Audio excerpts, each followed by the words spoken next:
The Miracle at Palaven is a Mass Effect fanfic written by Ysionris and narrated by Whiskey Golf. This work is rated teen and above and contains instances of swearing, tactical Krogan, unconventional Turian, glorious Boschtets, and a great deal of logistics. Listener discretion is advised. Dedication. For all the unsung heroes fighting battles with wrenches, prayer, and Medigel. Select excerpt from Of Steel and Talons, The Battle of Palaven by Arena Syricus, 2214 CE edition, edited for human reading. Licensed to Caden Alenko Secondary School, Kithoi Ward, Citadel. Chapter 12. Preparing for a Miracle. Operation Whiskey Corridor was, according to official press releases, a mitigated tactical setback, an operation that encountered significant obstacles before it was quickly scaled back in favor of other operations. In Captain Irina Ixius's opinion, Whiskey Corridor was a complete disaster. It had been a daring, ambitious plan that had been chosen in favor of two other cancelled operations: Phantom Snow, a highly coordinated and organized retreat from low-priority defensive positions on Manay, so the fleet could bombard the Reaper forces overrunning the area, and Stardust Sonata, a coordinated counterattack against skirmishing Reapers targeting the shipyards around Natus.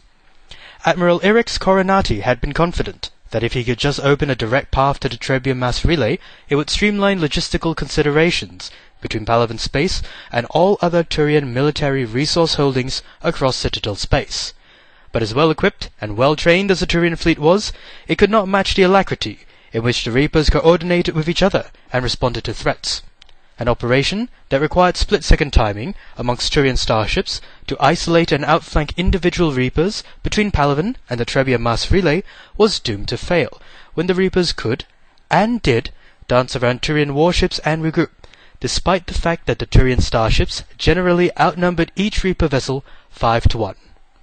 The failures were not due to the shortcomings of the Turian fleet, each ship filled with well-trained, well-disciplined and experienced officers that represented the best Citadel space had to offer, of which Ixius' carrier the Example was no exception. The crew had manned the Example admirably, responding to their captain's commands faster than any other crew responsible for navigating a kilometer-long warship could, and Ixius had never seen such a superb performance from any carrier crew until Whiskey Corridor. Still, in spite of this, the Example had fared poorly in the operation. She had been outflanked by two Reapers, and only survived because the Dominion had posed a much more tempting target when the Dreadnought moved in to support the Example. Deck 2 had been breached and damaged so badly that its entirety was exposed to vacuum, and declared off-limits until their return to the docks of Natus could facilitate flash repairs. More than 3/4 of the carrier's fighter-bomber complement had been lost, all of their drones shot down. The Turians performed exceptionally, but they were only organic. Orders from Coronati went to Fleet CIC, which had then passed through military tactical networks to individual ship communications officers, then to their captains, then to the bridge crews. That was to say nothing of individual ship CICs reporting rapid-fire updates to the captain, which was hectic enough even with VI assistance. The Reapers, in contrast, had virtually no communications delay, controlled their weapons and navigations as if they were extensions of the body, and instantly responded to any situation simultaneously. Whiskey Corridor created a salient from Palaven towards the Trebium mass relay, a salient across nowhere that needed to be defended. What was meant to be coordinated isolate and destroy operations against the Reapers along the highway ended up as a disaster, as Reaper ships simply winged in and out of FTL faster than Turian vessels could follow, and flanked the corridor from every possible vector. 2 days into the operation, with nothing to show for its progress, aside from barely managing to secure no more than 30% of the planned corridor, Coronati finally called an end to the fiasco. 214 ships had been committed to the operation, but only 186 had made it safely out, and that wasn't even counting the ships that were heavily damaged.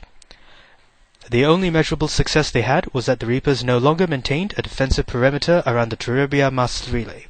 They had attempted to guard the mass relay religiously, to cut off reinforcements and logistical lines, but after taking losses from the continuous stream of self-guided warp bombs sent by out-system Turian forces through the relay, the Reapers had retreated to a minimum safe distance to intercept the bombs before they could do any more damage. The Navy was deprived of a way to take potshots from across mass relays, but at least the Reapers staying far away from the relay meant out-system reinforcements could arrive in the Trebia system without having to worry about being instantly shot down.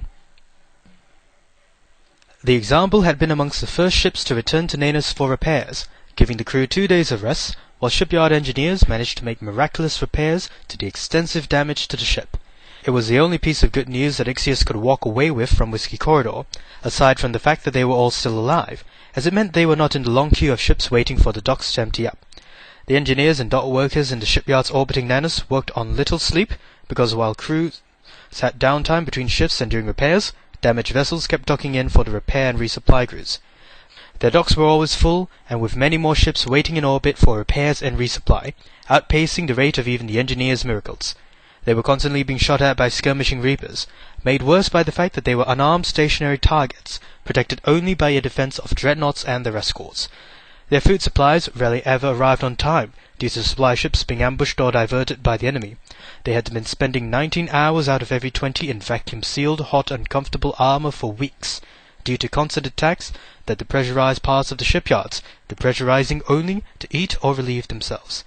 They were woefully undermanned, because higher command gave greater priority for replacements to the warships, and the shipyards needed to have specialists that were not easily trained or replaceable.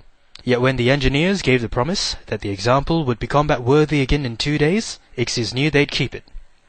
But that was not enough to stop the chain of bad news that kept flowing in. Casualty reports were staggering. One of the downed hierarchy ships had been a dreadnought.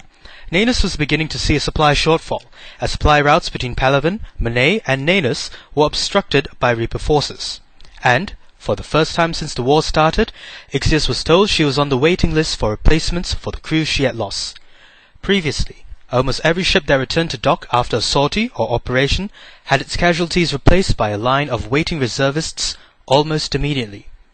That the Navy was told it'd have to wait, by high command no less, could only mean that the brass was losing faith in the Navy's attempts to reassert aerospace superiority over Palaven, or that there was a manpower shortfall. Or worse, both. It was in light of all of this that Ixius desperately hoped for good news, when the Example's executive officer, Commander Patris Castellus, contacted her in the captain's quarters while she was resting. Unfortunately, her prayers were not answered.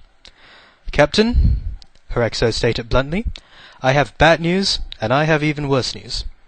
The bad news was confirmation that High Command had decided not to give the Navy priority on replacements.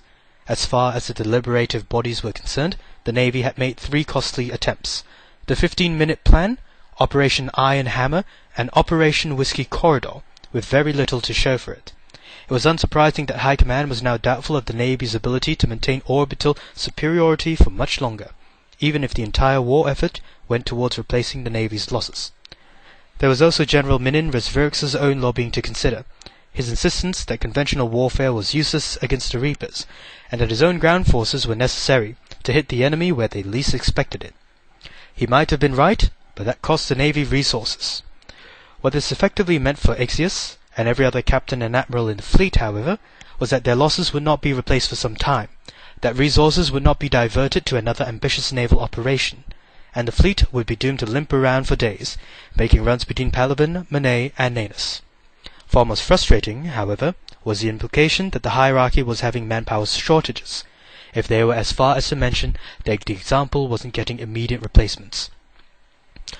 "Are reinforcements not making it?" Ixius asked, dreading the answer.